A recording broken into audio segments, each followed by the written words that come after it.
네, 반갑습니다. 오늘은 드디어 이제 시민혁명을 한번 들어가 볼 텐데, 그 중에서 영국혁명을 먼저 한번 보겠습니다.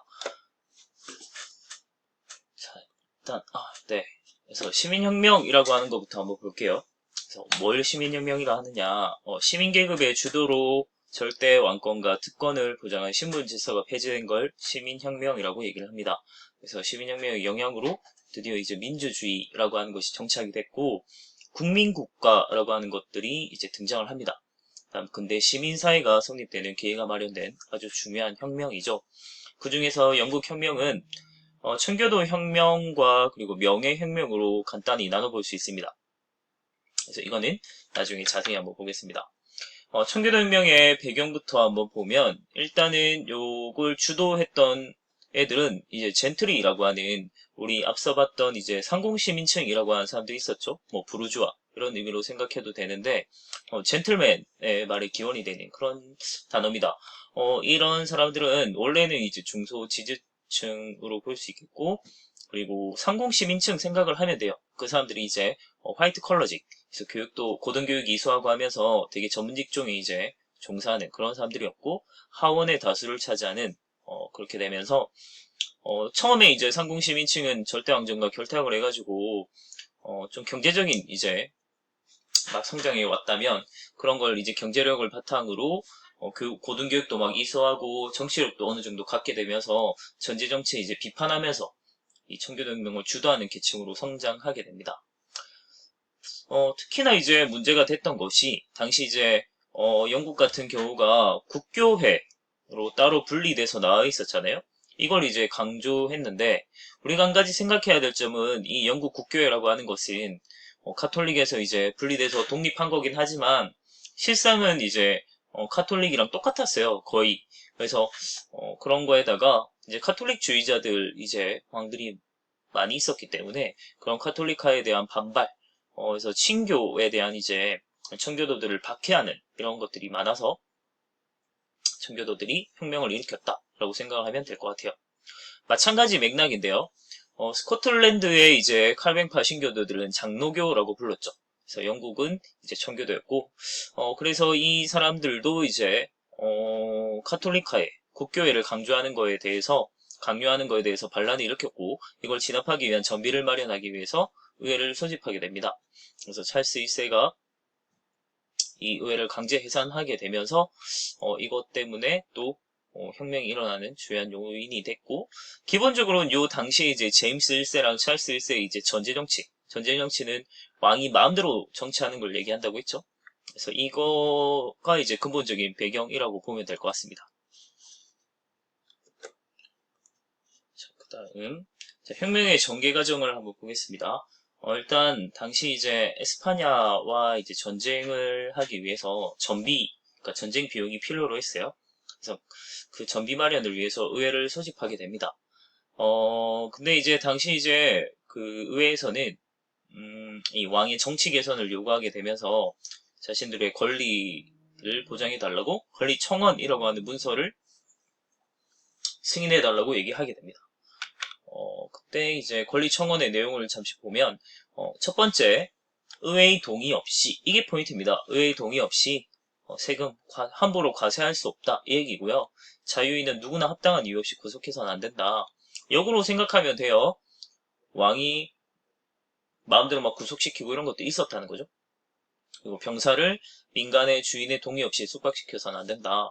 마음대로 와가지고 막 숙박을 해요. 그래서 밥도 줘야 되고 솔직히 제공을 해야 되는데 그런 거에 대해서 불합리함을 느낀 거죠. 단 민간인에게 군법을 적용해서 안 된다. 이런 것들을 이제 보장해달라고 요구를 합니다.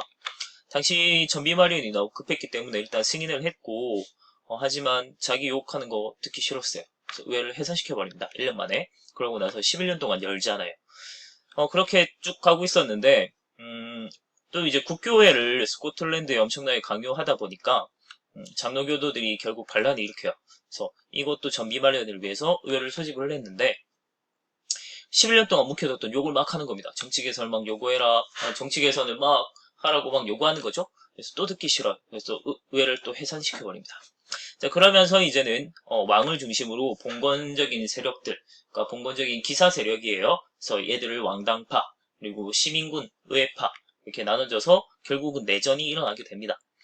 당연히 처음에는 전쟁 경험이 풍부했던 기사들이 훨씬 싸움을 잘했어요. 그래서 내전에서 앞서가고 있었는데 항상 이럴 때 영웅이 등장을 하죠. 그래서 올리버 크로멜이라고 한 사람이 시민군에 등장을 하게 되면서 싹 쓸어버립니다. 그래서 전쟁을 승리로 이끌었고, 그래서 청교도혁명은 성공을 하게 됐고요. 이 사람이 좀 아주 단호했죠. 그래서 당시 이제 왕이었던 찰스 1세를 궁 앞 광장에서 공개 처형시켜버립니다. 그러면서 왕정이 드디어 끝나게 됐고 공화정이라고 하는 것이 수립되게 되죠. 하지만 뭐 엄청나게 장밋빛 미래가 오진 않았고요. 이 크로멜이라고 하는 사람이 호국경 체제라고 하는 걸 갖추게 되는데요. 일종의 약간 우리가 뭔가 경험에 비춰봤을 때는 되게 뭔가 좀 독재 같은 현 모습이 나타났다고 생각을 하면 돼요. 그러니까 고구려에서 이제 영 개소문이 대망리지라고 하는 관직을 만들어서 엄청나게 막강한 권력을 누렸잖아요. 그런 것처럼 크로멜이라고 하는 사람도 종신인기에 이 호국경 나라를 보호하는 뭐 기사 이런 이제 이라고 한 간직 자기가 만들어가지고 종신인기로 쭉 죽을 때까지 했습니다. 근데 문제는 너무나도 공포정치였고 그리고 되게 철저한 청교도주의 너무 엄격한 금욕주의 뭐 술이나 뭐 이런 것들 막 못 마시게 하고요. 그래서 도박이나 이런 것도 못하게 하고 너무나도 좀 금욕적인 이런 것들을 너무 강조하다 보니까 시민군은 이 왕이 없으면 자기들은 좀 살만해질 줄 알았는데 오히려 차라리 왕정이 낫겠다 이런 불만이 나올 정도로 너무나도 엄격한 금욕주의 철저한 청교도주의 이런 걸 너무 강조하다 보니까 실제로 이제 크로멜이 죽고 나서 아들이 이제 호국경을 또 물려받았는데 그때 이제 이 자리를 뺏고 찰스 2세를 다시 앉혀줍니다. 그러면서 왕정이 복고되는 어찌 보면 허무해요. 그래서 그렇게 내전에서 어렵게 승리해가지고 왕정을 끝내고 공화정을 수립을 했는데 다시 왕정이 복고되는 아주 이상한 현상이 생깁니다. 그 다음에 이제 찰스 2세 같은 경우는 아주 편안하게 살다 갔고요. 자식이 없어가지고 동생이 물려받습니다. 그래서 제임스 2세가 왕의 자리에 앉는데 이 애가 이제 아주 철저한 카톨릭주의자였어요. 그래서 막 스코틀랜드 진압을 위한 상비군도 모집을 하고 카톨릭계 인사들을 막 각지에 막 등용을 하다 보니까 이거에 대해서 의회가 또 불만을 품게 됩니다. 그래서 이 카톨릭화 되어 가는 거에 대해서 굉장히 반대를 하죠. 그러면서 의회에서는 이 제임스 2세를 폐위를 결정을 했고요. 그리고 당시 이제 네덜란드에 시집을 가 있던 딸, 제임스 2세의 딸 메리 2세, 그리고 그 남편이었던 그 네덜란드를 통치하고 있던 윌리엄 3세, 오렌지공에게 이제 초청을 해요. 우리 왕으로 와달라고 해서 초청을 했고요. 그래서 얘들이 이제 군대를 끌고 실제로 런던으로 진격을 하게 됩니다. 근데 제임스 2세는 전쟁하지 않고 그냥 튀어요. 도망가 버립니다. 그러면서 이제 전쟁 피 한 번 흘리지 않고 그냥 이 성으로 들어왔다라는 뜻으로 무혈 입성이라고 얘기를 하고요. 이때 이제 의회에서 메리 2세와 윌리엄 3세가 공동 왕으로 추대가 됐고 그러면서 이제 이걸 아주 피 한 번 흘리지 않은 명예로운 혁명이다라고 해서 명예혁명이라고 이름 붙였습니다. 그리고 이때 자신들의 이제 의회의 권리를 담은 권리장전이라고 하는 문서를 승인받게 됩니다. 그러면서 이제 입헌군주제가 이때부터 시작이 되는 거죠. 왕은 군림 하나 통치하지 않는다라고 하는 입헌군주제의 전통이 이때부터 시작되는 겁니다. 권리장전의 주요 내용은 우리 109쪽에 교과서에 보면 우리 같이 봤었는데요. 수업 때.